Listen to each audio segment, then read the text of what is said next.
welcome to our event this morning. This is Open High Street, the importance of community engagement and leadership. And as you can see, we've got a fabulous panel for you. People have travelled quite far in the room this morning. I think we've had Somerset might be the furthest. Yeah, unless anybody can beat that. So welcome to Balsall Heath and the former Moseley School of Art, run by Moseley Muslim Community Association. I'm Bev Gormley from the Heritage Trust Network, and if you haven't heard of us already, where have you been? And we're the umbrella organisation for groups and organisations that are rescuing historic buildings around the UK. We've got development officers in different parts of the country, and a central team that you can get in touch with if you have any questions. And we've been running these Open High Streets events over the last 2 years on behalf of the Architectural Heritage Fund, as I look at Gavin. And this is, I think, the 19th one, including in-person and online events. And this is the very last in-person one, so you're all part of an exclusive club now. So the way the day will run is we'll have our panel discussion first until about 11 o'clock, half past 11. Then we'll have half an hour for questions and answers. Then we've got lunch that will be provided between 12 and 1. And then at about 1:05, we're going to have a tour of the building here, Moseley Road Baths, which is just across the road, and the old print works that's next door. And I think we'll decide over lunch whether to split people into smaller groups between us. So the tours will start from in here, so don't get lost. And then after the tours, at about 2:45, we'll be back in here for a community engagement workshop with Bex Trevelyan from Stir to Action. And before I hand over to Gavin, we've got a little bit of housekeeping. If anybody hasn't found the toilets yet, you go out the door to the right and then left, or you can go up to the reception and there are toilets there. We're not expecting any fire alarms, so if one does go off, it's a real one. And we'll either meet out in the car park, or you go out to the front of the building and to the left on the high street. So that's enough from me rambling. I'll hand over to Gavin and the panel. Gavin's from the Architectural Heritage Fund and will be chairing the panel this morning. And if I could just ask everybody to introduce themselves and say a little bit about what you do in your organisation, that would be great. Should we start with Sandra on the side? Yeah. Hello everyone, I'm Sandra Stancliffe. I'm the head of Communities, Learning, Inclusion and Volunteering, longest job title in the world, for Historic England. So we're the government's advisory body for looking after heritage, and my role is to advocate for the importance of community engagement in looking after our heritage, and also involving, I'll talk a little bit about it later on, but school children in that process. We run a huge national education programme on behalf of the Department for Education, getting children excited about their local heritage, and we're also, the other part of my brief is around inclusion and making sure that everyone has the opportunity to be involved in their local heritage. Hi everyone, my name's Parham and I'm a Regeneration Projects Manager at the Churches Conservation Trust, which is a charity founded in the 1960s that cares for what are termed redundant church buildings across England, but we don't see them that way. And part of making them less redundant is engaging the communities that built them in the first place and that have supported them for centuries. So I'm one of about 50 full-time equivalent members of staff working for that charity, which is funded by the Church of England and the Department for Culture, Media and Sport. And my role is on a project in Northampton next to a Norman church, which is about, it's an innovative project for us. It's about doing up an old pub so that the pub and the church, which are both redundant and closed, can start to work together to provide a really important centre of community in quite an interesting high street location. So I'll hopefully be able to talk a bit more about that project today. Sorry, I'll speak up. And then just separately, I'm also, in my private life, a trustee of a historic buildings trust. So I also know what it's like with no members of staff and no resources and no central government funding. And I feel it from that angle too in a volunteer capacity. Hi everyone, I'm Hannah Greenwood and I'm the Chair of Trustees at the charity that runs the Oldcombe Works next door. We took on a very decrepit building and are basically trying to rehabilitate it as a space for creativity and making. And we rent out studios to makers and artists. We have some common spaces that can be used for various different purposes. We think we have the oldest standing house in Borsall Heath from the 1700s, and we have a tenant in there. And we also run a co-working space and a textile space, and we're trying to encourage the sort of heritage of making as well. So yeah, that's where we're at the moment, and we've got a bit of history of the printworks itself as well. So they used to make transfers there, so the kind of transfers that you would get on your bike, lots of different transfers for many brands worldwide actually. So if you come on tour, you'll be able to see a few of those as we go around. Hello everybody, welcome to Birmingham and welcome to Borsall Heath in particular. My name's Cath Gilliver and I'm a trustee of the charitable incorporated organisation which runs the swimming operation at Moseley Road, Baths. So just a brief bit of history. So Borsall Heath was part of Worcestershire, but in the late 1890s Birmingham was keen to take it over as part of Birmingham, and part of the inducement was to offer to build a new swimming baths and a library. The library opened in 1900 next door to us, but we weren't there yet because there were some delays with building the swimming pool, which opened in 1907. So since 2018, the CIO has been running the swimming operation, and we've now got multi-million-pound grants. I hope you're not going to ask me exactly how much, I'll have to email you that later. And there's an overarching coalition made up of the National Trust, Birmingham City Council, Historic England, the World Monument Fund, and the Friends of Moseley Road, Baths, which is administering and overseeing a very large renovation project, which will mean the baths will be joined to the library. The Gala pool, which is an amazing structure, will be brought into use as a swimming pool, because at the moment we're using our second pool. And that should reopen in 2028. And we look forward to giving you a tour, but please don your thermal vests as the boiler's broken down, the building's a trifle cold.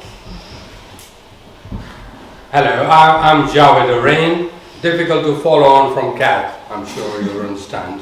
Now, I'm the chairman of the Moseley Muslim Community Association, and we own this building. We took over this building, going back to mid-1980s from the City Council, when they decided to close the building down completely. It used to be an art school, and the art school closed in 1976. Following that, the building was empty for a little while, but the City Council then decided to open it up as an adult education centre, and they ran it for about 3 years, and that was it. So, because the building was falling into disrepair and dereliction and all sorts of problems, and of course the City Council never wanted to spend any money. So what do? Offload it. And we bought the building at that time, not knowing really what the real problems were, until we started refurbishing the building. And of course, the basement was full of water, up to about 1 meter high, and all sorts of problems, wet rot and that sort of thing. But of course, when we started doing all the building work, I mean the plaster work and the plaster boards and everything and the woodwork, and we put a heating system in. And when the building started drying out, dry rot came along. And we'd never heard of dry rot.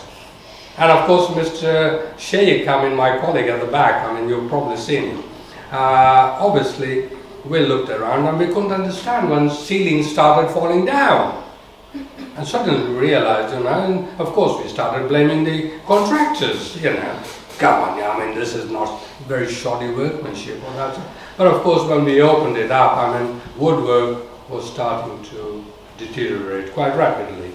And of course, the other thing I also learned was that dry rot travels through masonry. Now, how many of you do know that? Well, there you are, I'm quite an expert on that now. But it does travel through masonry. And of course, we just couldn't understand that. And of course, when we had Rudders and Payne, who were one of the specialist guys in to try and control it, they said, well, we'll have to inject a lot of your brickwork. All right, carry on. But that took us back a lot, actually. But of course, we managed to get over that. But the front elevations and everything was obviously in disrepair, and we just couldn't afford it. And we started employing one of the better architects, the historic, who were involved with historic buildings, Rodney Melville. And that's basically when we started finding out a bit more about it. And we got our projects together and started approaching HLF, a Heritage Lottery Fund, and of course, Architectural Heritage Fund. And they were the first people actually to help us with a grant to do an options appraisal for this building. And we did that, and of course following that, obviously there was some more help that came in, and we put in for a grant application for the HLF. And that took a long time, a lot of effort, but eventually we managed to gather support on that. And we had help from HLF and Historic England as well, not to forget them. They were very helpful. And of course, locality. And we got Mick here as well, who obviously advised us quite a lot over the years. So with all that, I think we managed to bring this building up to its original state. Not quite, but nearly there. But naturally, when you go around, you'll see the sort of improvements that we've done and where we've come from. So we've tried to obviously bring in a lot of the aspects as far as the old art school was concerned. And we've got some artists here, based here as well. We've got the pottery people downstairs. We've got an art gallery as well. And you'll see that when we go around during the tour. So there's a hive of activity at the moment going on. But during COVID, one of the main things that happened really was that the country came to a standstill. And of course everyone was affected. But we found that the ethnic minorities were probably affected more than people in other parts of the country. And primarily, I think one of the main factors really was that a lot of people around this area are from a lower socio-economic classification, if one can put it that way. So I think, and there's a lot of housing which was very cramped, and people living together in large families and that sort of thing, and that certainly didn't help really. And of course there was another element really to this, that there was a lot of hesitancy from amongst the ethnic minorities in taking the vaccinations. And I think you've probably come across during the, well, at least heard that on the news and various things. And it was at that time that we thought, right, we need to do something about it. And of course, talking to NHS and one of the local pharmacists, Master's Pharmacy, we managed to bring along and set up the vaccination center. And of course, all those who still need a jab, we can enroll you and have it this afternoon, no problems. We'll give you priority. So that actually helped tremendously. And during the height of COVID, about 1,000 people used to go through that every day with huge queues forming up. And so these are sort of engagements really with the community we've had over the past few months. I think I've probably taken up too much time. Thank you, Javed. That's one thing you didn't expect again today, was it? A COVID jab as a bonus of the day. But thank you. Yes, we're not going to have any trouble, I don't think, finding something to talk about over this hour. But my name's Gavin Richards from the Architectural Heritage Fund. If you don't know who we are, we're a charity, a funding organisation that was set up as part of the Architectural Heritage Year, European Architectural Heritage Year, actually 1975. It was part of celebrating the UK joining what was then the European Economic Community. So we've actually survived the whole EU experience, and we're still here after that. So we provide small grants, big grants sometimes, loan finance and advice to charities and social enterprises taking on historic buildings. I think most of the projects that we fund are listed buildings, and as Javed said, this is one of the projects that we helped in the early days. We often find that we are often the kind of first port of call for groups looking to try and tackle historic buildings. We are still a very small organisation, only about 19 staff I think at the moment, and actually we have two of my colleagues here today who actually live in Birmingham. I'm going to ask Andrew and Mandy to put your hands up, so it's quite unusual to have a couple of colleagues actually in the room, so nice to see you. So my job today really is to keep us on the topic of community engagement and leadership. We've got a really experienced panel here, and very different experiences actually, I think, in terms of the projects and the roles that you have. So there should be lots of interesting insights, I hope. My job is to try and tease out some of those lessons and what things have worked well for you and what things didn't go quite as well, because obviously that's where really some of the really interesting and juicy stuff is, isn't it? When things don't go quite according to plan or things go awry, that's where we learn most, I think, on projects. So before we kick off, I think the very first kind of basic question really is, what do we mean by community? Because I think people make a lot of assumptions about what they mean by community. Maybe you're thinking about a particular location and the resident community who live in the area, but I think it's obviously much more than that. So to kick off, what I would like to do is ask the panellists here, in the context of your project or your role, who is your community? Who are your community? Who is your community? Anyone want to start off? Yeah, I'll kick off. So I think for us, we're very conscious of our building at the heart of Balsall Heath, which is fantastic. And it's a very vibrant area, and it's been plagued going back a few decades by issues around prostitution and drugs. But the community really got together and was instrumental in cleaning those issues up. And according to Wikipedia now, it's got a low crime rate, so you can argue with that if you wish, but I shan't. So for us, we're in a visible position. We've even got our own bus stop now, and so if you get the 50 bus, which is a very good way of travelling here, it announces next stop Moseley Road, Baths, which is quite a thrill every time I hear it. So at the heart really of our community is all the people who come into the baths, whether that's for a swim or to do the increasing community activities we're putting on, like floristry, yoga, chat and splash, which is brilliant, which has involved a lot of teaching English as a second language, because that's what the women who came to the chat and splash sessions said they wanted. So we'd started off thinking we were going to do arts and crafts with them. Well, we did some arts and crafts, but then they overwhelmingly said they really needed to learn English, so that's what we did. So along with that, our staff and volunteers, and then it's like concentric circles. So around that are different communities of interest. So maybe people who live in other parts of Birmingham or much further afield who travel to the baths to take part in activities.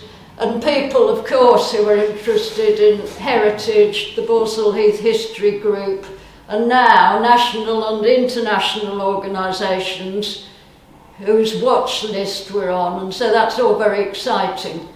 And it can be quite difficult to juggle all those interests. But I think it's so important for Balsall Heath that the Baths is part of this, well, at least three-pronged regeneration, which is badly needed.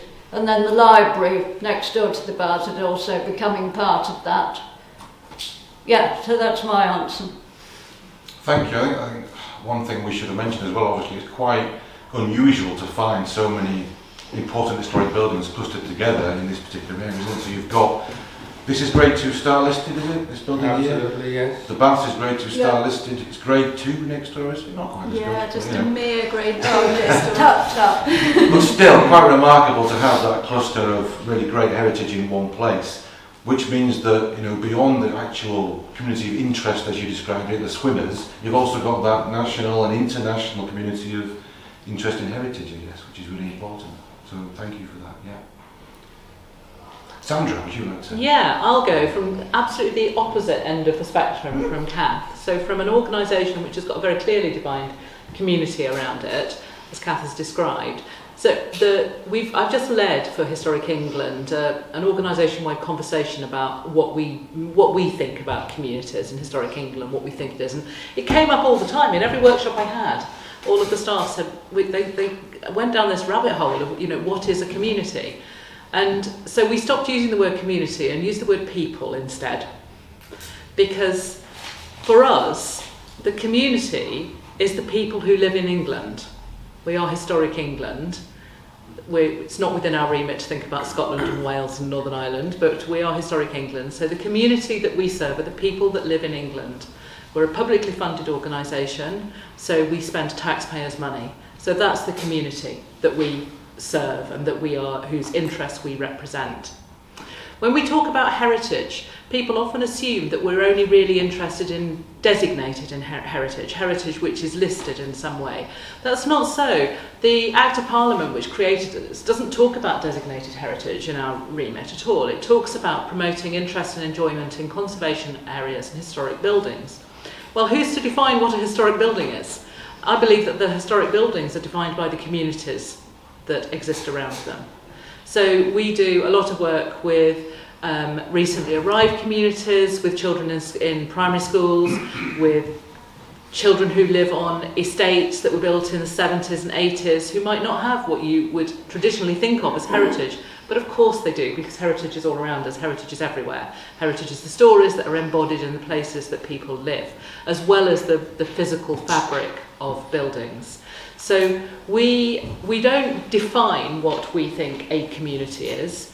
A community is almost self-determined, and what we encourage organisations to do is to think really broadly about the people that live there, because the people that value Moseley Road Baths may not have ever set foot inside that building, may not have any interest in swimming or but they value its presence in their neighbourhood, on the bus when they go past to work in the morning, on their journeys to work or school or to visit people.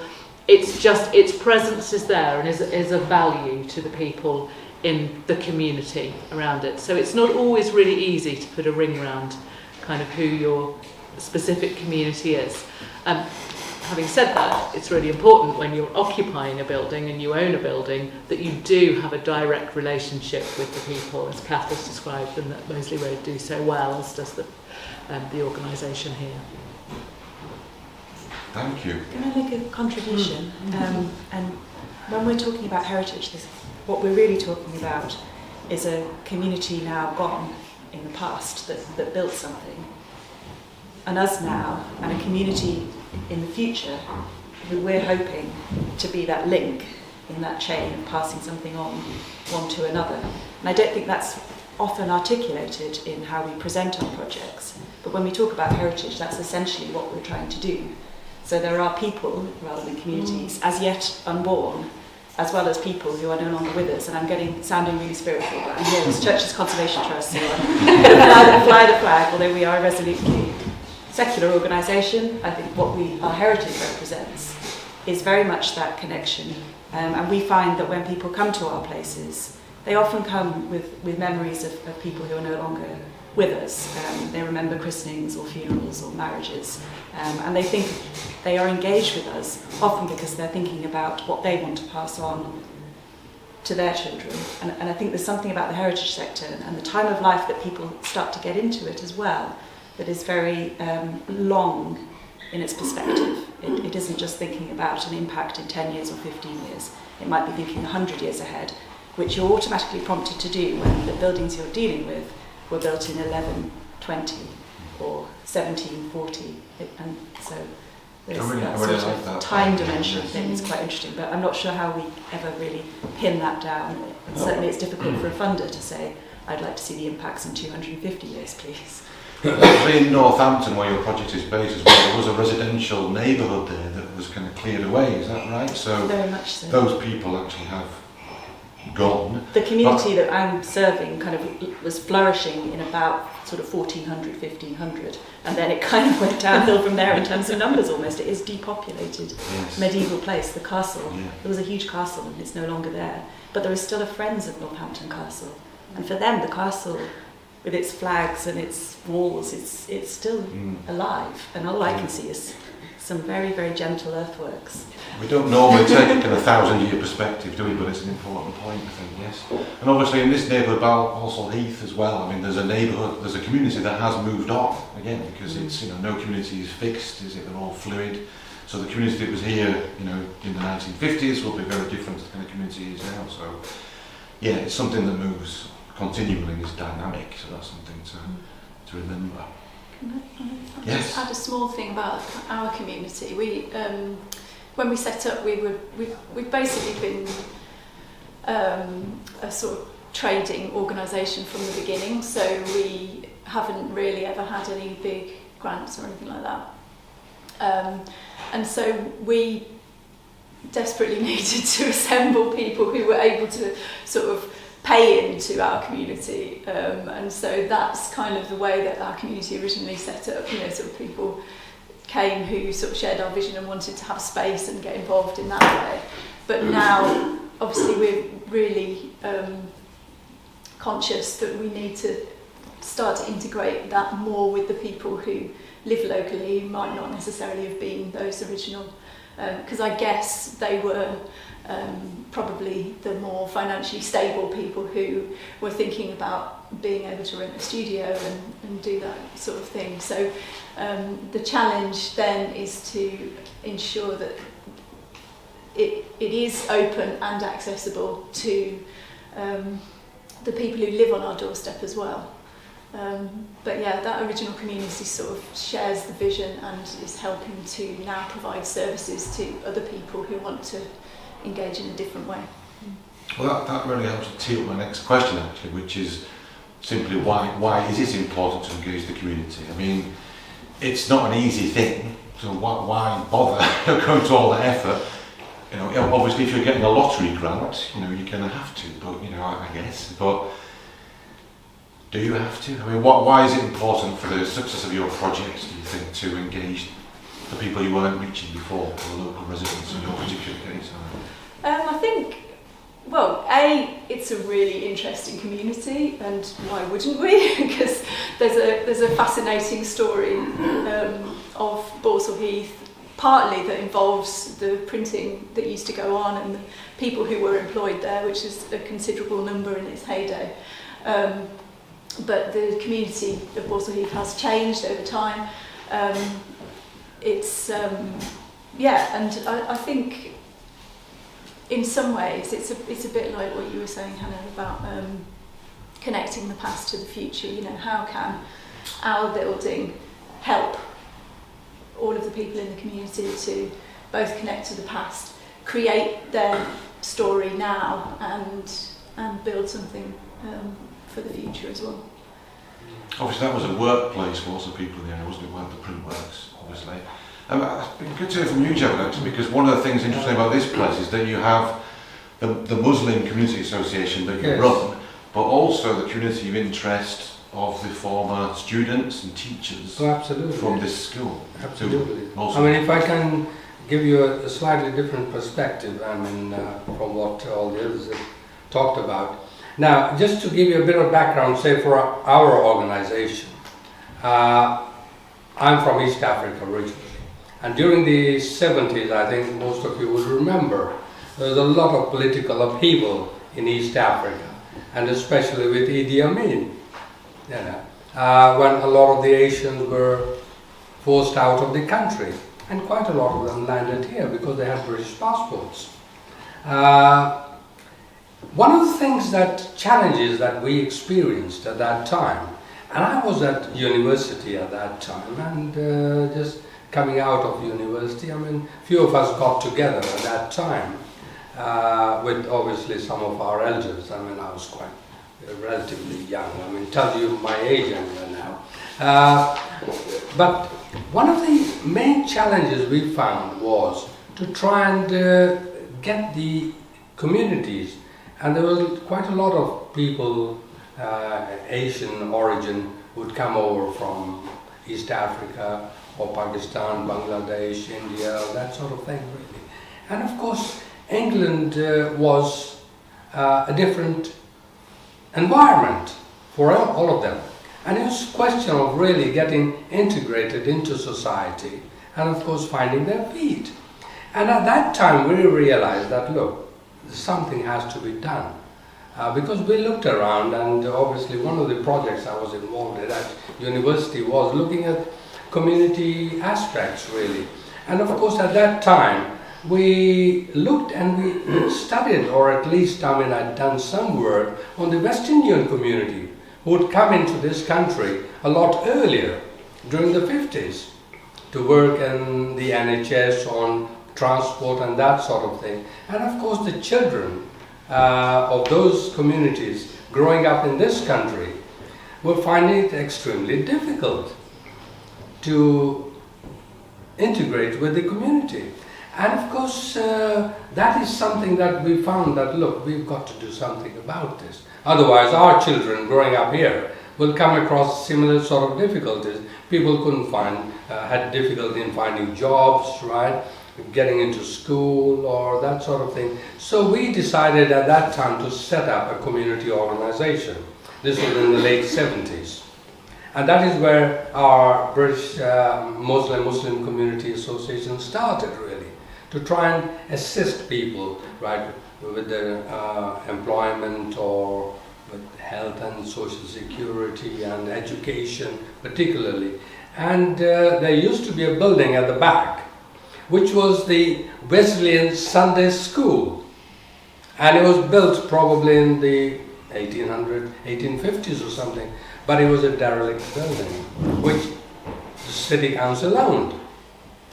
And of course, we decided in the end to base ourselves over there. And we did some work and we set up a lot of activities really.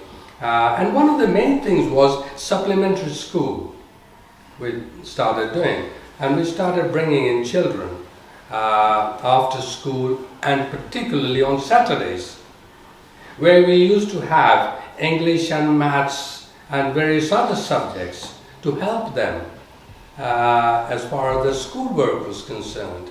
And we found that extremely helpful. And of course then the summer schools started, right? During Easter holidays as well, we would have activities and mothers and toddlers groups as well and all that sort of thing. So it was a question of bringing the community together really, or people, as you mentioned, from the community together and assist them.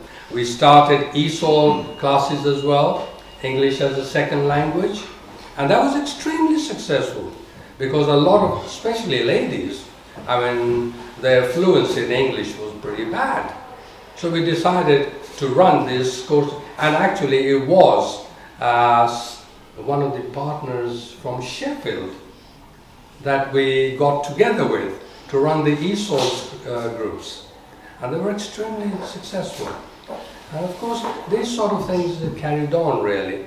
And then we bought this building and of course started here. And what we found is that if you get the children occupied in the evenings and weekends, because we had sports activities as well, badminton, table tennis, billiards, snooker, and all sorts of activities going on in the hall at the back, which has been demolished now actually, but that's where it all started. So bringing all those sort of children in here and the parents as well at the same time, that really helped bring the community together, and it helped them integrate much better into society. And today all those kids have been are very successful, and they've gone into all fields, professions and all sorts of things really, and we're still carrying on really with those sort of activities here.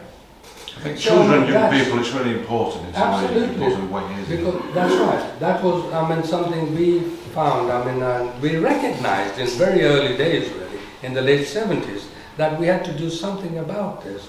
Otherwise, you would certainly find that children who had nothing to do in the evenings or at weekends would stray off onto different areas, perhaps, areas that we really didn't want children to go into. So I think we found an organisation like this quite helpful. Could I bring Cath in here actually now? Because one thing I'm interested in is when you do have an iconic building like the Baths, how do you handle a high level of community interest when you've got quite limited resources? I imagine that there were lots of people potentially wanting to be volunteers, to be involved and to participate in a kind of hands-on way. Has been your experience at the Baths? Is that something that you've been able to manage? Yes, I think the short answer is with difficulty. So I think the Friends of Moseley Road Baths, which was set up in 2006, have been completely instrumental in not giving up, because it absolutely looked in 2017 that the council had decided that the baths were going to gradually run down and then close in a fairly short time scale. And I think when we took over as a CEO in 2018 and we took the council staff on as lifeguards and so on, we were so busy thinking, help, what are we doing? And we didn't know anything really about operating boilers, which is still a major issue. And we were a bit guilty, frankly, of being a bit insular just because we've got so much to do. And the friends started feeling a bit pushed out and feeling, hang on a minute, this is all thanks to us and now they're ignoring us. So we've got over that. We've made a big effort to try and include people, but it's extremely difficult in terms of capacity. And similarly, volunteering is obviously absolutely crucial, that people who want to come and do things can in a structured way, and also that we can use volunteering for the benefit of the community. So we've done a lot of lifeguard training. We run women-only lifeguard training courses, which are very popular. At the moment, we've only got a part-time volunteer organiser. With the new funding that's come on stream, we will be able to upgrade that. But meanwhile, it's just very difficult to juggle. And so, for example, at times we've had the capacity to go out to student fresh affairs and recruit volunteers, but then we've had phases when we just can't do that sort of thing. So it's a challenge, is the summary. Anyone else have anything to add on that? Just one thing about the benefits, from a completely selfish perspective. There's always a point in every project where stuff starts to go really wrong for whatever reason. And it can be around a planning application or a funding application or something to do with the council. And if you've done your community engagement in a kind of deep and meaningful way up until that point, you really do find out who your friends are then. And we reached a point like that with a funding decision in the local authority about 18 months ago, where a few sort of stones started getting thrown at the project, which people wanted to see a heritage centre in the building and not a pub in the building. And a heritage centre had been discounted as a viable option because it wouldn't have generated an income and would have required constant public funding to support itself, while a pub on the numbers would be self-sustaining and sustainable. But there was unhappiness about that. And at that moment, I didn't have to do anything because people we'd been talking to for years, other voluntary organisations, counsellors, spoke out, and it came from the community rather than from me, who's not part of the community, and it worked, and the funding went through, and so that was great. So it's a sort of selfish reason to talk to people, but it really does make a difference when things start to go wrong. That's very challenging, I imagine, when you've got obviously different desires and expectations from the community, and I think with heritage projects generally, because they're often so long running as well, it can be difficult to manage expectations over the long term, can't it? People are expecting something to happen and it doesn't happen year after year after year, or something turns out differently to what they expected.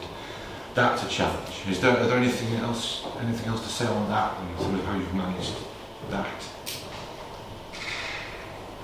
We had a very similar experience to Cath, really, so I probably don't need to go into it. Sorry. We've had a fairly similar experience to the Moseley Road Baths one. At some point you can't, especially when you're dealing with heritage, you can't kind of have a free-for-all, and so you do have to have certain things in place. It's difficult. Well, just generally, how do you keep kind of volunteers or the community at large informed and feeling valued and all the rest of it? Do you have a newsletter, for example, or what's the kind of methods and techniques, tools that you use in your works? We have had various things over the years, not necessarily a lot of consistency. We now probably our main tool is social media, because it's relatively easy, and also just in-person events where people can come and just kind of be, and kind of that's the sort of update, really, being involved. So those are the two things that we do now. We're not very good at. We do an internal newsletter to all of the people in the building and sort of associates and volunteers. But we've never quite got to the point of making it kind of feel jazzy and interesting enough to send it out to the whole community.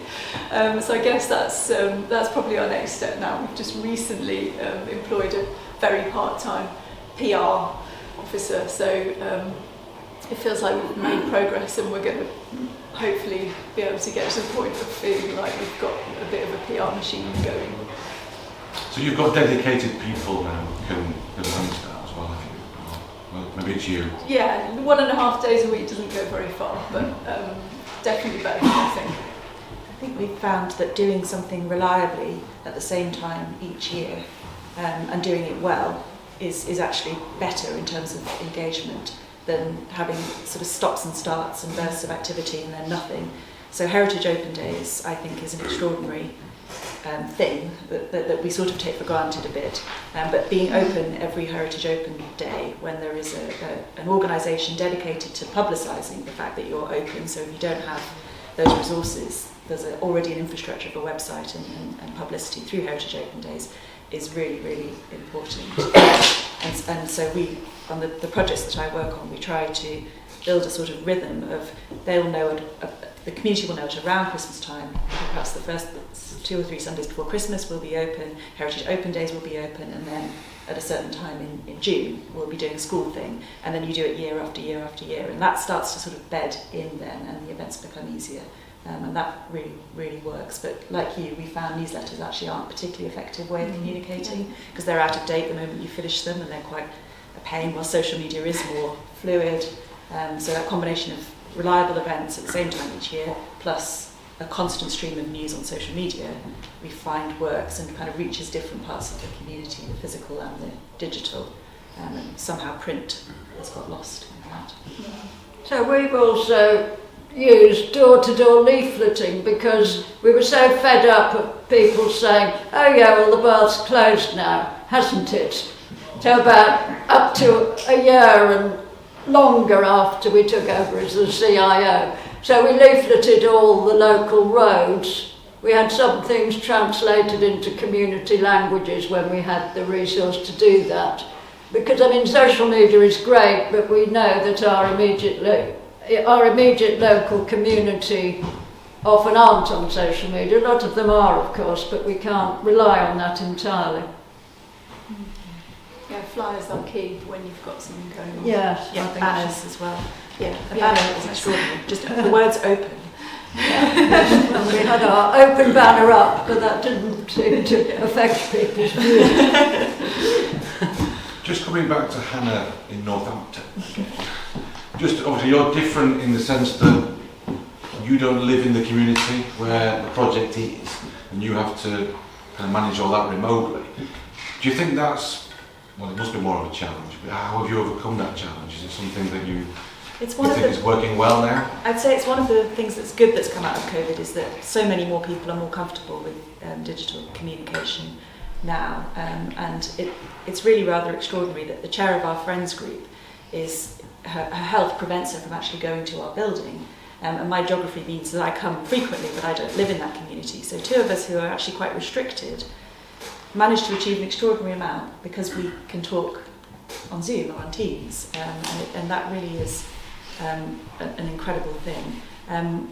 My approach, because I know that I'm a project manager for this project and then I'll move on to another project, is to use the existing networks that already exist within the place. So the chair of the Friends, the councillors in the local council and officers in the local council, the rector, the vicar of the main church within Northampton, and the Conservation Area Committee, the Friends of the Castle. There is this amazing infrastructure in any locality of people, and I speak to those people, and it's amazing I can do it from my desk, and I'm taking advantage of that opportunity. I'll just come in on that one, Gavin, because I mentioned before we run a programme called Heritage Schools, which we've run for the Department for Education since 2012. And we did some baseline research at the start of that programme, and we established that the vast majority of primary school teachers don't live and have never lived in the communities in which they teach. So they can't possibly know about local heritage and the stories that are in those local neighbourhoods, and the stories that would be important to those children and those families if only they knew about them. The people in schools who know about that heritage are the school meal supervisors, the teaching assistants, and the parents, and often the grandparents who live there. And so the Heritage Schools model that we created was a way of, we teach teachers how to uncover the stories that are in the communities immediately local to the schools. We're not regional level, this is immediate local neighbourhood level. So it doesn't require children to go and get on a coach to find out about heritage. They don't go on a visit, it's just their neighbourhood.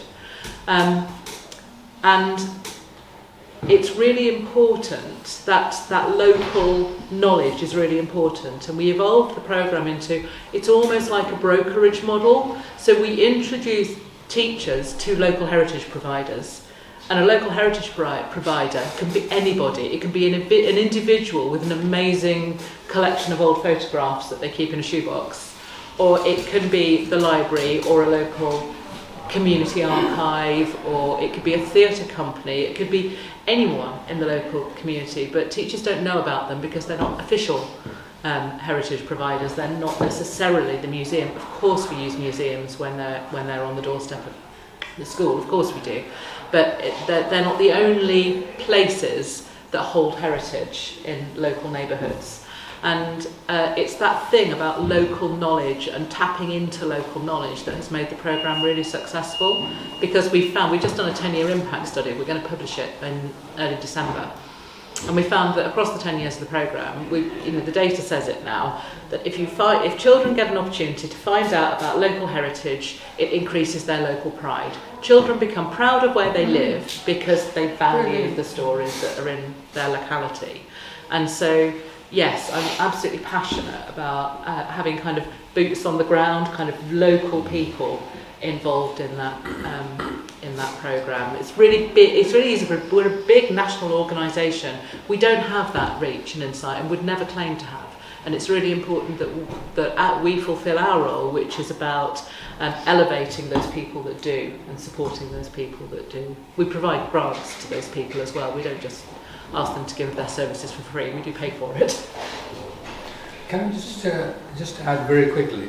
One of the other things that we did, going back a few years now, was to try and get the ex-students, the students from the old art school, to try and bring them in.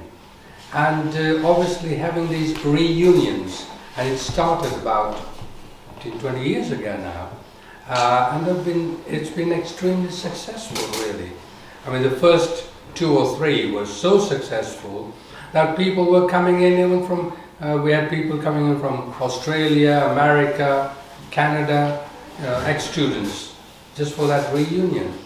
And we found that extremely helpful, having their participation really within our organisation. And I think what you'll see upstairs when I take you around, some of the details actually which we've been able to exhibit really. Some of the old school photographs or some of the people who've been through that school. And of course having that as the old heritage really in one respect really to try and bring about. So that was one area that we also tried to do. Because you've had some really well-known Absolutely. people, I guess, Absolutely. coming back. Very much so, actually, and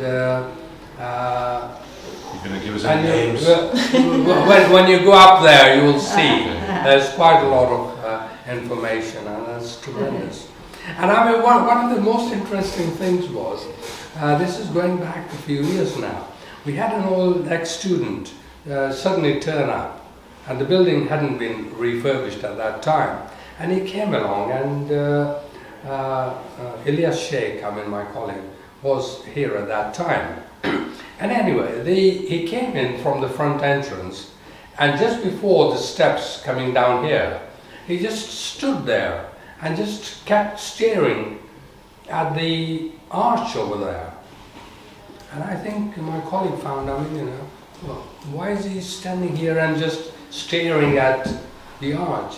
And he asked him, well, can I help you? And he said, yes, I used to be a student here back in the 1950s, I think. And I did some carvings from alabaster, and which were fixed up here, but I can't see them now, really.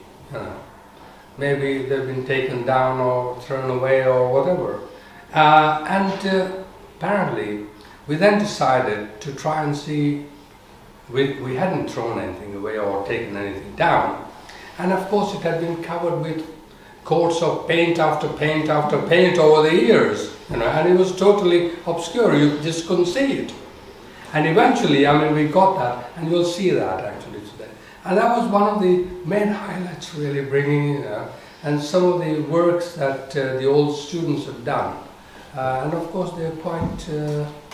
I've always been very interested, really, coming back. I was just throwing something in there. Look forward to seeing some of that a little bit later.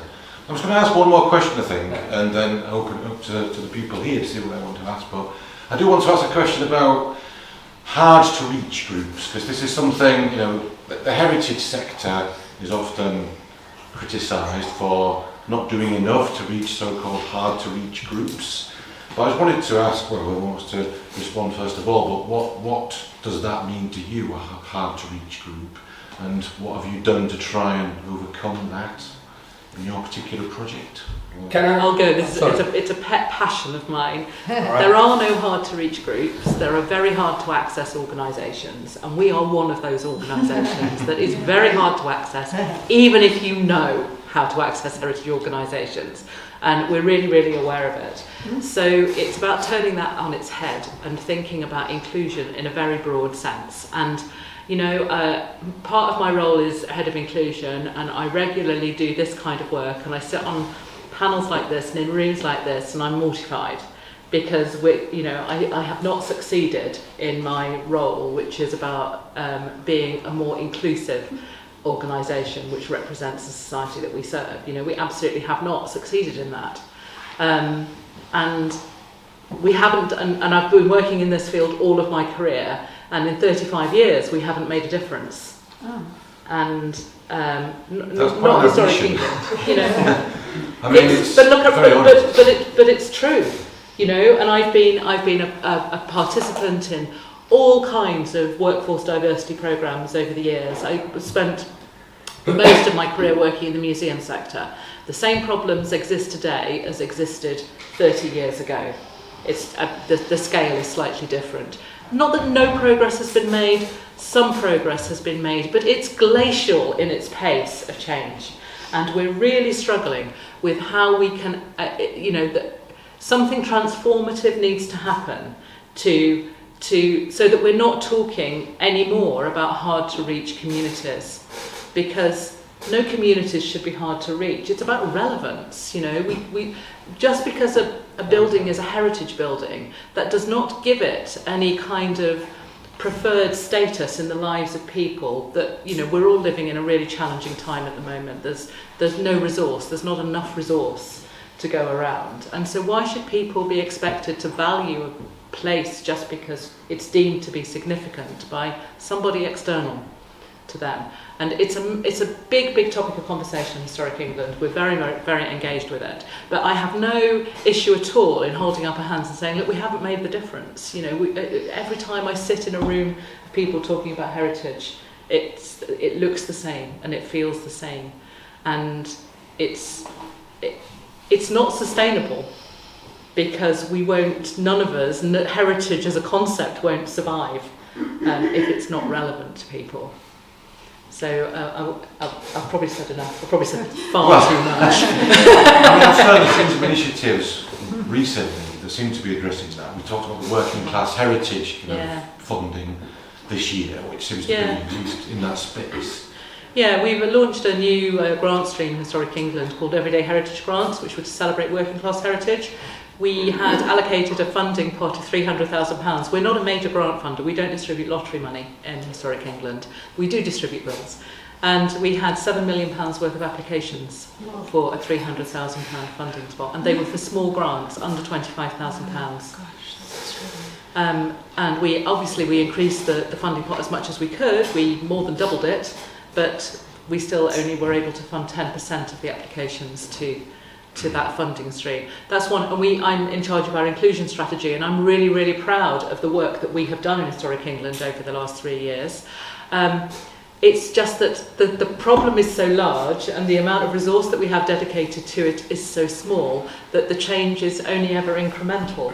And while that's really good, and I am very proud of what we've done, there's some really dry stuff that we're doing that's so important. We've just introduced a new recruitment system, which means that we don't get to see people's sort of track record, work history, because we all appoint people who we relate to. So you look at people, go, oh look, they work for the National Trust, that means that they're that kind of person. Or they would say, this doesn't tell you any of that, you just judge the application on merit. It's a really significant step forward, and we're hoping that it'll have some impact. And I could talk for hours about the changes that we have made and the work that we have done and the efforts that we have made. But it's a sector-wide problem. It's a whole organisation, it's a nationwide problem. And I'm really, as you can tell, really passionate about it, but have yet failed to. I think Javed has a perspective on this. Did you want to? Well, perhaps I can, and it might be a little bit controversial, but do forgive me, for that. Now, we are a Muslim organisation, and of course we experienced a lot of difficulties accessing grants and that sort of thing. Now, it was extremely difficult, because a lot of organizations we approached, and of course you never get a straight answer, as I'm sure you recognize. The Muslim Association, do you really want to be associated with them? They probably, what do they do there? without actually trying to find out what sort of activities do, straight away the word Muslim has that connotation really, or the perception that, they probably breed terrorists there. A little bit controversial, but do excuse me. But these are sort of things that we came across. And of course, to give you one example. It was 2003. We'd been running this organization for a long time. And Guardian Royal Insurance was our insurers. And they'd been insuring our buildings for a very long time. Suddenly, in 2003, what happened? Invasion of Iraq. Well, following 9/11, obviously. And suddenly, things were just going all over the place. And about 6 weeks before our insurance was due for renewal, and there'd never been any problems with our insurance, no claims, nothing at all, everything was fine, payments being made. Suddenly we were told 6 weeks before that, sorry, we are withdrawing cover from your organization. And that was a major shock to us in 2003, just after the Iraq invasion. And of course there was a lot of difficulty at that time, a lot of the organizations. And we just couldn't operate without insurance. So the choice was either we close down completely or we try and find another insurer. And our brokers couldn't do that, couldn't find other insurance. And of course we tried to communicate with Guardian Royal Insurance at that time, and they wouldn't talk to us. Through the brokers, eventually, getting at a higher level, we managed to, and we said, well, come on, hang on, what exactly is the problem? Oh, we're withdrawing cover from your area. Now, this area, predominantly about 70 to 80% of the communities around here are Muslim, from various parts of the world, whether they're Somalis or Yemenis or Pakistanis, Bangladeshis, East African, you name it. But that was the situation. We're withdrawing from this area. And of course that was extremely difficult for us. But that is just to give you an example. But eventually we managed to say, hang on, see what we do, find out what exactly we're involved in. And eventually we had to convince them that we are not part of some organization. We even had the BBC and the ITV ringing me up, and saying, hang on, can we talk to your umbrella organization? Well, we understand you're probably an umbrella organization, because our name at that time was the British Association of Muslims. And what we wanted to do was call ourselves British rather than East African or Pakistani or that. We decided, no, our name should be British Association of Muslims, which is what we did. But of course, it appeared that we were probably an umbrella organization for a lot of other organizations. So the BBC or the ITV would ring me up and say, Mr. Arain, we understand you're the chairman of this organization. Yes, I am. This is after the Iraq war. Can we talk to someone, right, your affiliated organization in Blackburn or in Rochdale, because that is where some of the problems, main issues were. So these are some of the difficulties, but anyway, we managed to sort all that. They thought you were speaking on behalf of Muslims UK-wide. And at that time, we then had to change our name to Moseley Muslim Community Association. Fairly localized name. We said, no, we're just a local organization based in Moseley, on Moseley Road. Simple as that. We're not a British Association of Muslims, we're not. But that was the perception, the difficulties. But of course, obviously, then later on, trying to access funding was also difficult. I mean, it's not an easy thing. I mean, for our organisation, for us to go through, which is and we are all volunteers, you know, to spend that sort of time and effort approaching Historic England, Heritage Lottery Fund, Architectural Heritage Fund. It's difficult, you know. Filling out all those forms, we had to do, all sorts of, go through the process really, you know, and it was quite difficult and expensive for a charitable organisation. But so these were the sort of difficulties, which obviously I hope, you can all take back to your main organisations and see how you can try and reform some of the things that. How do you actually get into various communities, whether it's here or any other organisation, really, or other communities? Just to reassure you, Javed, the Everyday Heritage Grants application form was only 2 sides of A4. but not the HLF. I think there's a recognition that is an issue that needs to be addressed. I think people are working on it in different organisations, but yes, I hope in the last 20 years that things have improved a bit from what you described. Tremendously, they have improved a lot. Can I add just one really quick point on the subject of affordability and expensive processes? We've sort of existed for 12 years now. 11 years, and it really, that place would have closed down definitely if it weren't for middle class people with property who were able to just work for nothing. And this is something that we've got to address. Somehow make it possible for individuals who are from normal everyday backgrounds who don't have that kind of sort of financial stability behind them, because it just wouldn't have been possible. Say for a group of the previous employees from the old print works, if they tried to do that, working class people, it just wouldn't have happened. So it's a difficult thing to see how that can be addressed, but I think it's something that's got to.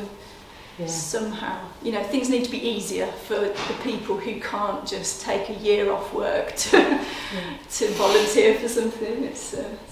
Totally take your point there. I don't know what the answer is. I would like to actually open it out to the rest of the people in the room though. Has anyone got any particular burning questions you want to ask any of the panel members, or any particular? I was very struck by what Sandra said about making your heritage relevant. We've come up from Wells, which in Somerset, we are the Somerset folk, it's a very small city. In fact, it's the smallest city in England. In fact, it's really only just a medium-sized town. But it probably has the sort of highest density of Grade 1 listed medieval buildings in England, for sure. Sort of square yard to straight yard. Our challenge in Wells is that we are seeing a city, though, that is economically and in some ways culturally dying. A lot of people visit it for the heritage from outside. They don't stay, they don't spend any money, they go away again. And we have to find a way of making this relevant, not just for our community, but also more of an attraction for the visitors that the community so badly needs to provide jobs and investment and all that sort of thing. And one of the things that we're finding is this is heritage which is in use. We have a cathedral that's running a cathedral. We have a bishop's palace that's running a whole range of bits and pieces. There are several other organisations that are getting on with what they've always done. They don't talk to each other. And this is one of the real problems that we're finding, is that we want to set up a sort of cultural partnership that encompasses all of those heritage sources and one or two others which are currently needing to be brought into the fold, and make that work. And that's perhaps our finding relevance is going to be through cultural activity within and around those places. Is that something that you're finding with these slightly less sort of... Do you find there's an equivalent sort of business improvement group? Because that's often quite interesting, because you often get these networks, but then you get a business network and you get a culture network, and they don't actually realise that they are mutually self-supporting. So if you have great businesses, great restaurants, great cinemas, or great things going on, great shops, destination shops people want to come to, they'll also visit heritage. That it creates a package. So is there a possibility of connecting those cultural organisations with business organisations, public-private partnership, and the local authority? Because it starts to work when you don't get lots of people who already know each other, which cultural partners tend to do, from a million other cultural partner network groups, and you start to get the person who wants to grow a business in Wales talking to the dean of the cathedral, talking to the person in the local authority who runs the archive, and how, I guess, the virtue of being a small place Tiny. means Yeah. that might be one person. You can actually bring those people together. What are the barriers to that, do you think? I think in Wales the difficulty is that it's so small. I mean, there isn't a hugely sort of dynamic chamber of commerce because there isn't enough traffic in this small place to keep the big high street shops going. The high street's dying, really. Except for sort of 2 or 3 weeks in the summer when a lot of people buy Cornish pasties and, stuff like that. I think you're right. I think we need somebody who can sort of just resolutely keep on pushing these networks. We don't really have networks in Wales.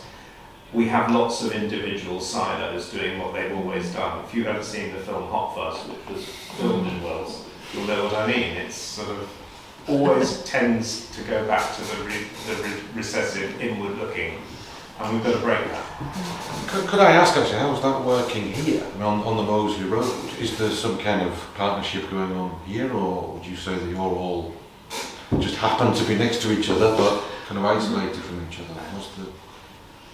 I think there was a lot of effort over these last few years, and I think Joe Holyoke actually came up with a plan really about what was it called?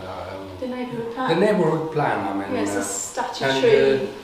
So there is a neighbourhood plan. There is a neighbourhood plan really to try and get this area developed. And of course now what we're seeing is, with the refurbishment of this building and the baths now in the process of that, we're starting to see that this building, I've always said that getting this building refurbished would act as a catalyst really for more investment to come in. And that is, we're starting to see that, but still slow.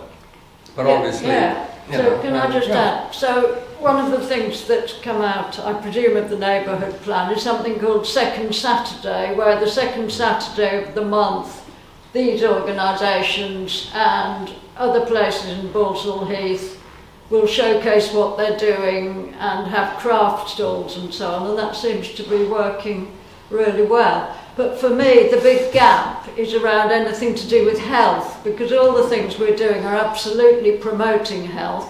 So, for example, at the baths we have a free health and wellbeing swim session.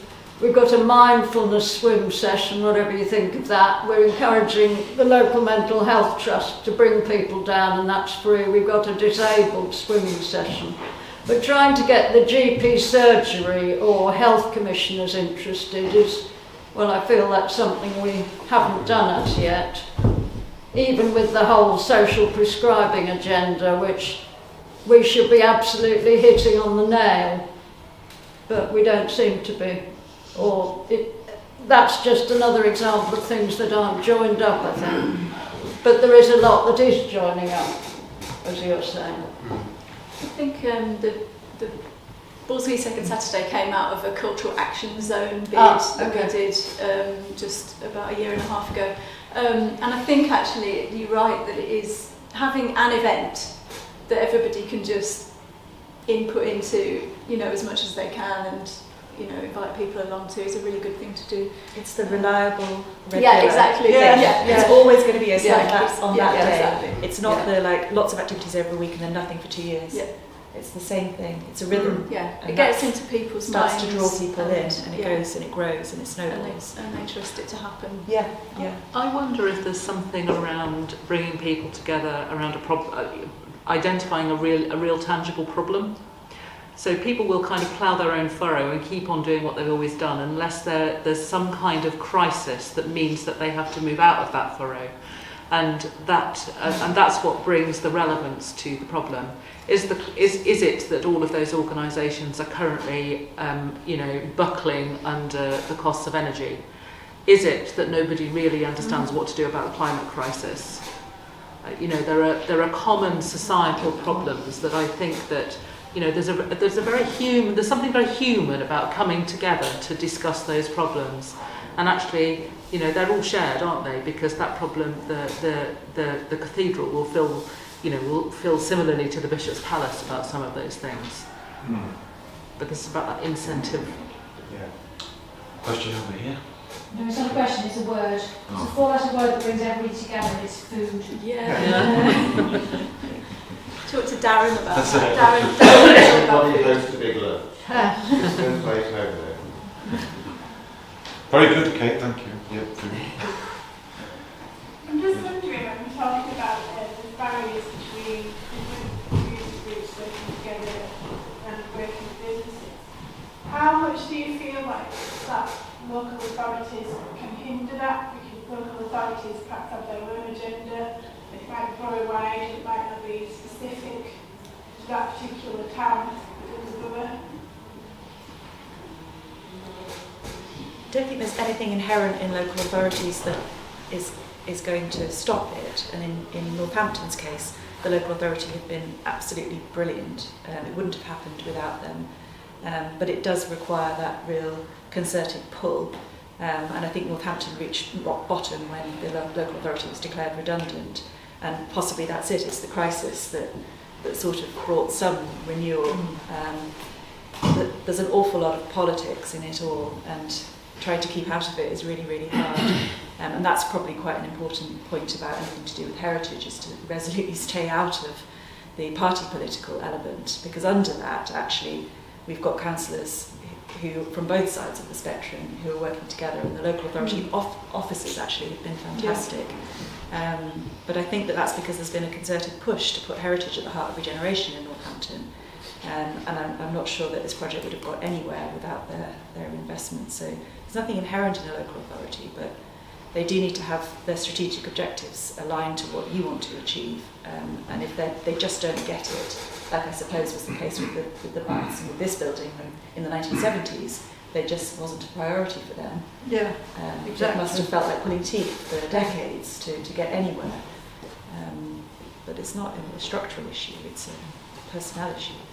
Yes, I mean, obviously we've had a lot of frustration with Birmingham City Council, but I think once they realised there was a clear vision for the baths and national organisations as well as international ones backing it, and potentially funding to go with that, they've really put themselves forward as a partner, and they're now extremely supportive. So I think it's finding that kind of key to unlock that in our country. Thank you. Was it a question? Really, an add-on to that, I mean, I'm going to do a positive thing about local authorities. I'm involved with a small unitary authority, and I think it's a small area and they cover everything. It works really well. They have a museums and heritage officer, and they bring us together. We have quarterly meetings. Because we all the heritage groups being brought together, we share things, advertise each other's events, help each other out. And there's all very much backed up. And if there's any issues with the local authority, we've got somebody who's now got who knows who to talk to and who can help sort it out. But I mean, I think it probably is exceptional when you've got a small area and they can concentrate on it, but it does work. Yeah, I mean, that's what local authorities are supposed to be, in a way. They're taking our rates in order to connect and serve us. And so I suppose we ought to be demanding of our councillors that they sponsor coordination groups, business improvement districts. This is what we have to exercise a democratic right, and a lot of what we're seeing here is the demeaning of the public sector and the demeaning of local government and the results of that within heritage. I think it's down to, sorry, I was just going to say, I think it's down to the same thing that you said before about having a repeated event as well. Like that, time is all our biggest problem, the lack thereof. But if you can sort of have a regular meeting amongst your different organisations or whatever, and I think that's what we're lacking actually. We don't have a regular meeting, and so we don't get together as often as we should. But if you booked it in, it would just happen, wouldn't it? You never book it in on an ad hoc basis because you're always too busy. Yes. There was a question just here. It wasn't a question. I work for a borough council, a unitary authority. I'm going to stand up for my colleagues. Most local authorities are completely scrapped. There's been 12 years of austerity. We've lost staff. We've lost so many staff. The pandemic's made things worse. But all my colleagues are fantastic and are doing their best for our town. The issue sometimes, and I'm a heritage actions officer, so my salary is paid for by Historic England, in fact, but I'm still within the local authority. The issue is sometimes the approach from local groups is it's just complete accusations a lot of the time, whereas what would be a much easier way of working would be to ask for help and say what you need and what you want to do. Yes, it's really hard sometimes when you're constantly accused of how awful the council is. We try our best. I agree. I do have to add that I do with individual relationships. But I find it difficult sometimes the council agenda versus my town that I look after agenda of speaking to businesses and community groups. I get one message, but then I'm getting another message from the council to support different events perhaps across the borough, but that's my job to manage that. I just thought people thinking I'm slated more local because I am a local authority. Yes. I'm quite interested in the origins of your projects and the community involvement in those. I've got a notion that the vision for these kind of projects is often driven by one person or a small group of people rather than something that emerges out of a community generally. So I'm interested in that balance between holding, articulating, developing a vision and the necessarily small group of people that needs to do that, and how that balances with what's happening in the community and how that evolves for you. Yes, it's interesting because I think at Moseley Road Bars it did start with a small group of people with the vision and the strap line, keep swimming at Moseley Road Bars, which was quite sort of direct and simple in a way. And that raised awareness of all the heritage issues, and then other groups could come on board and add to the vision. So I think that's how it kind of grew, I would say. Yeah, I think ours was all the wrong way around, basically. I mean, you can't really help that after the event. It was one individual who gathered a few individuals and they kind of agreed that it was a good thing to do and they did it. And then I feel like we've been playing catch up ever since, because it would have been far better to have had a sort of more organically evolving group and vision. But then that is exactly the point. It certainly wouldn't have happened in that building. Yeah. It could have happened potentially somewhere in a different building, but I don't know whether there would have been the same level of kind of rallying around, because there wouldn't have been necessarily the same sense of urgency. So it's a difficult one to sort of pin down, really. I've got a question about our title. Is it the importance of community engagement and leadership, or is it community engagement and community leadership?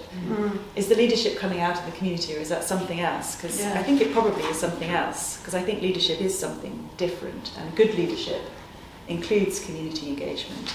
But a whole community doing leadership, I think it probably doesn't actually work. You have to ask Bev, actually. I interpreted it as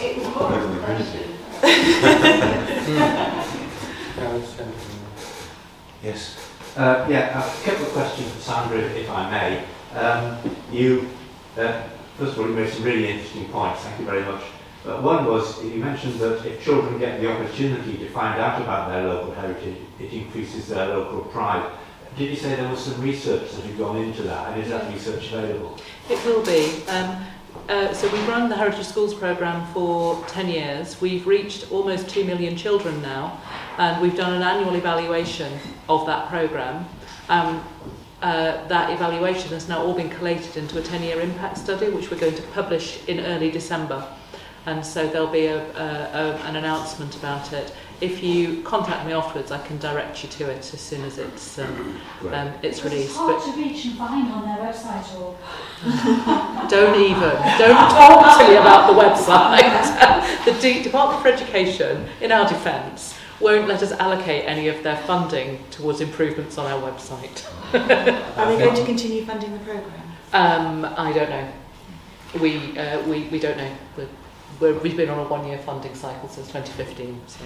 Well, that's really useful. Thank you very much. My other question was something else that you said a little bit earlier on, where you made a really good point about heritage being everywhere, and that, for example, people may use the bath, may value the baths even if they've never actually been in them. And I was just wondering, how could we use that to reinforce funding bits? How can we actually quantify and express that? Because it's absolutely right. Yeah. I'm sure it's right. But again, is there anything to back that up? So there probably is.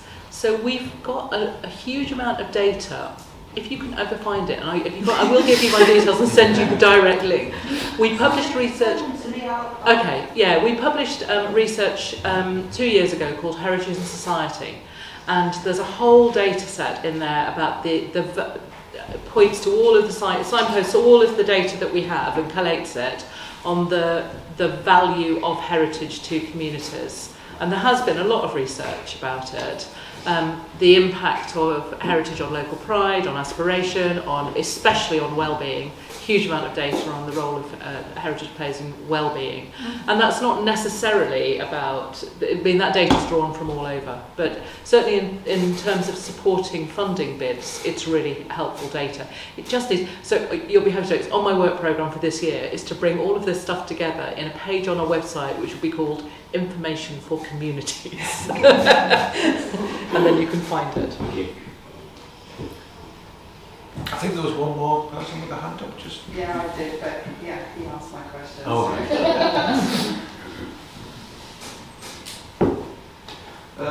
so failure is just as important as success for learning lessons.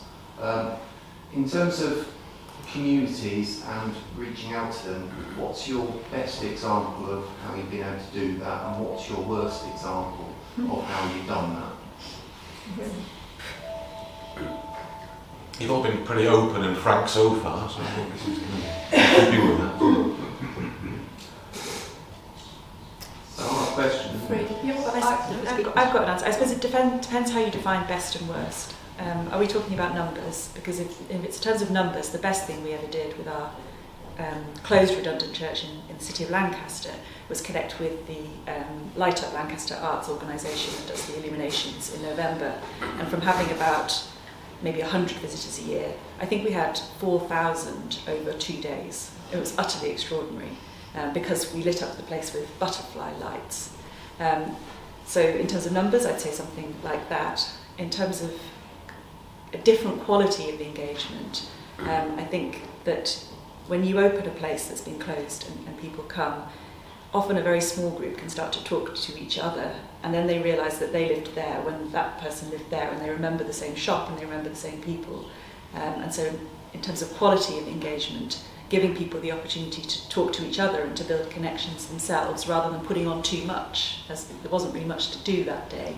It was quite wet, it was the day after the Queen died, I think people were quite melancholy, and people were warm and talked to each other, and so there was a real special atmosphere in the building in Northampton at that time, as a very small number of people shared memories of their time living in that place.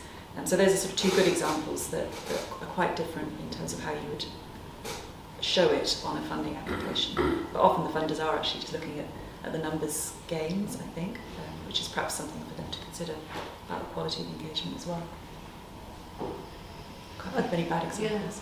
I think I've already mentioned one of our best projects, which was Chat and Splash, which was involving local women to an extent we really hadn't anticipated.